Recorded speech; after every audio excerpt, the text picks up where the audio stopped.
And it's interesting you bring that up because I was just talking with our staff about that. We were talking about, like, I wonder what it is. You know, what do you think it is? Why is there so many injuries? And there's probably a lot of reasons, you know, and I think it's probably a 12-month, I think you have to look at the whole calendar year for these athletes, not just the W season, because, you know, they're playing overseas or they're playing, like, they're not getting that break that most professional athletes get in the off season. There really is no off season, so I think, you know, you can look at that, you can look at the physicality, you can look at the way the games have, you know, over the past few years, just the time in between games has shrunk. So, you know, I'm not the person in the room to make those decisions, but I think it's a great question. I think everyone's asking it. And I'm certain the league and the owners and all the powers that be will evaluate, like, really, you know, kind of peel back the layers as to what's going on, because nobody wants that, right? And franchises don't want it, the league doesn't want it. So hopefully we can find a fix, but I don't know the answer, but it's interesting you bring that up because we were just talking about it. John W. Davis with the Southern California News Group. Backcourt play is always important. Your backcourt, Julie, Kelsey, their backcourt's got some former Sparks in it now. Odyssey Sims, yeah. Shea Petty. Got some people who some vets, and, you know, they knew what they were doing here and they know what they're doing over there. How are you approaching this matchup when they've got some extra familiarity with what you got going on now? Yeah, I mean, that's the unique thing about this league too, right? With players kind of those 7-day contracts or hardship contracts. Yeah, and Odyssey and Shea were great for us, and it's kind of the nature of the league. You know, you play somebody 4 times, there's going to be a little more nuance to how you play, and you know, we're going to have to do some different things, and that Shea and O are not privy to. So I think it's just kind of, we've had that experience with the, you know, Dallas playing with Grace Berger. Like, we've had players here that are now elsewhere, and we play them, and it just is what it is. But I'm always a believer that, you know, the other team could probably sit in our shoot around and watch everything. We still got to execute. And, you know, I don't think it's classified information. You can watch the film and see it. They might know the name of it, but we still have to execute it. They still have to execute their defensive plan. So I don't think too much about it. But those guys are doing well for Indiana. I'm happy for them. Thank you. Coach Rickea Jackson was listed as questionable. Do you have an update for us regarding your status for tonight? I don't. I have not checked in with the medical staff. She did a little bit at shoot around, not a ton. So we're going to find out here. That's my next stop. So hopefully she can play. If not, then Ray Burrell will start, and we'll just, you know, go a little deeper in our bench. Let's go to Zoom first, Infinity TV, and then we'll go back to the room. Hey, Coach. Michael Matthew here outside of Emmy Square Pizza.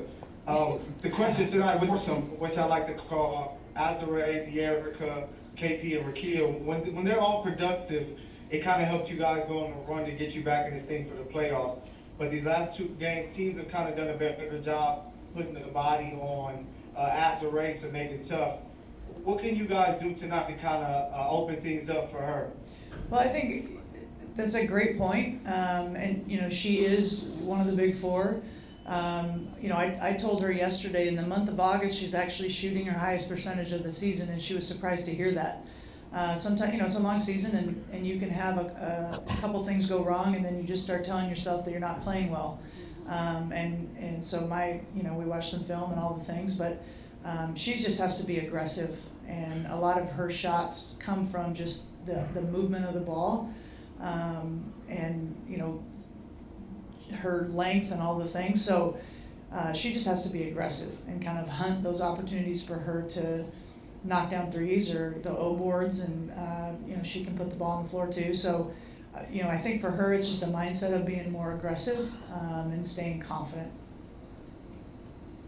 Coach DJ here. Looking at the stats going into this game for both teams, it's eerie how close the teams are, like the Fever and the Sparks, with the percentages. How important is the coaching chess match at that point to differentiate the winner of the game? Well, that's the fun part. And again, you play somebody 4 times, it's not checkers, it's chess, and you you've got to make some adjustments, and you have a really good feel and vibe for how they play, how they score, what makes them successful, what they struggle with. And so it's figuring out, as a nerd, I love that kind of stuff, figuring out how to maybe attack some of those things on both sides of the ball. So it will, the games we played with them have been close, and it's come down to kind of execution, last team to make the run. And while those games are stressful, they're really fun too. Justin? Hey, Coach. Hey.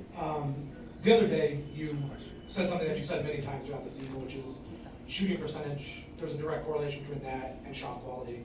Obviously, your guys' offense, where you like to get the shots, but kind of on a personal level, how do you get a group of people who are all unique and all individuals to buy into a system where you're trying to but you're looking more for specific types of areas of the floor without stripping what makes them unique and individuals as players? That's a great question.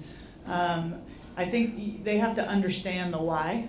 So it's not like we limit the shots they can take. We show them why to prioritize this shot over that shot. And it's all, the numbers are clear. And so it's just daily reminders, and we have our own little system of how we do that. And they see the results in outcomes, whether it's personal outcome, how did I perform, how did I shoot it that day, or how did we as a team shoot it? And so it's the process of daily reinforcing the principle.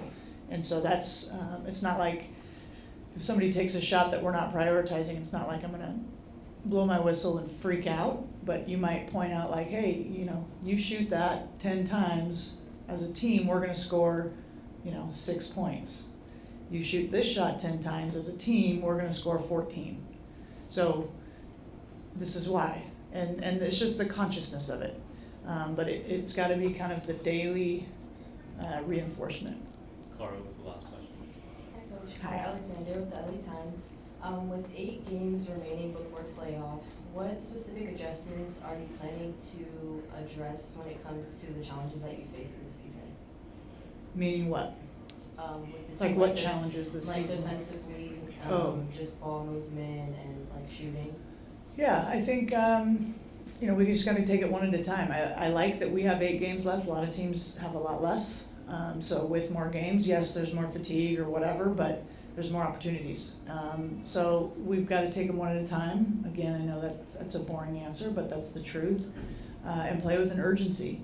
And not, as I've said before, not focus and harp on what we're not good at.